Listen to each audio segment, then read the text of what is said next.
નશામુક્ત વડોદરા અને mission ક્રેકડાઉન police commissioner Narsinh કુમારે શાળાના આચાર્યો સાથે મહત્વની બેઠક યોજી। વડોદરા શહેર પોલીસ દ્વારા શરૂ કરવામાં આવેલા નશામુક્ત વડોદરા અભિયાન અને મિશન ક્રેકડાઉન અંતર્ગત આજે પોલીસ કમિશનર નરસિંહ કુમારની અધ્યક્ષતામાં શહેરની વિવિધ શાળાઓના આચાર્યો સાથે એક ખાસ બેઠક યોજાઈ હતી। બેઠક દરમિયાન મિશન અંગે વિગતો આપતા પોલીસ કમિશનરે જણાવ્યું હતું કે બાળકો પોતાનો મોટાભાગનો સમય ઘર અને શાળા પરિસરમાં વિતાવતા હોય છે। ઘણીવાર મિત્રો, પરિચિતો કે ટ્રાન્ઝિટ દરમિયાન બાળકો તંબાકુ, આલ્કોહોલ કે અન્ય નશીલા પદાર્થોના શિકાર બની જતા હોય છે। આવા કિસ્સાઓ અટકાવવા માટે શાળા સંચાલકો, આચાર્યો, શિક્ષકો અને નોન ટીચિંગ સ્ટાફે અત્યંત સતર્ક રહેવું જરૂરી છે। પોલીસ કમિશનરે તમામ શાળાઓને પોતાના કેમ્પસમાં કડક નીતિ અમલમાં મૂકવા અને નશાકારક પ્રવૃત્તિઓ પર સતત નજર રાખવા અપીલ કરી હતી। જો શાળા કે કોલેજ પરિસરમાં આવી કોઈ શંકાસ્પદ પ્રવૃત્તિ કે દ્રશ્યો ધ્યાને આવે તો તાત્કાલિક નજીકના પોલીસ સ્ટેશન અથવા પોલીસ કમિશનરનો સંપર્ક કરવા જણાવ્યું છે, જેથી સમયસર કાયદેસરના પગલાં લઈ શકાય। બાળકોનું ભવિષ્ય અને કારકિર્દી સુરક્ષિત રહે તે માટે પોલીસ વિભાગ, શાળા સંચાલકો અને તમામ હિતધારકોએ સાથે મળીને સંકલ્પબદ્ધ થઈ કામ કરવાનો દ્રઢ નિર્ધાર વ્યક્ત કર્યો હતો।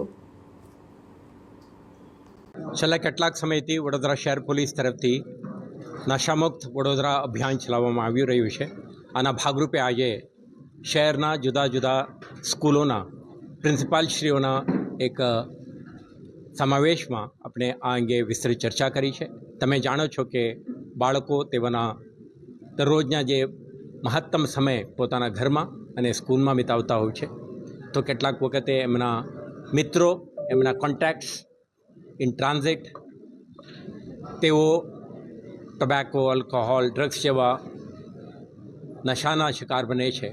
તો આવા કિસ્સાઓ ના બને તે માટે આપણે પ્રિન્સિપાલશ્રીઓ સાથે વિસ્તૃત ચર્ચાઓ કરી છે, જેથી કરીને સ્કૂલ ટોપ મેનેજમેન્ટ, પ્રિન્સિપાલશ્રીઓ, તમામ શિક્ષકો, નોન ટીચિંગ સ્ટાફ, દરેક વ્યક્તિ ડ્રગ સંબંધિત ઇસ્યુ અંગે જાગૃત રહે, સંવેદનશીલ રહે અને પોતાના સ્કૂલ, કોલેજ પ્રિમાઇસીસમાં ક્યારે આવા પ્રવૃત્તિ ના ચાલે તે અંગે કડક એક પોલિસી અને ઇમ્પ્લિમેન્ટેશન કરે અને સાથે સાથે કોઈ એવા પ્રવૃત્તિ એમના ધ્યાન ઉપર આવે તો નજીકના પોલીસ સ્ટેશન કે કમિશનરેટને સંપર્ક કરે, જેથી કરીને આપણે ઇન્ટરવેન્શનથી આવા પ્રવૃત્તિઓને આપણે ઇફેક્ટિવલી ડીલ કરી શકીશું।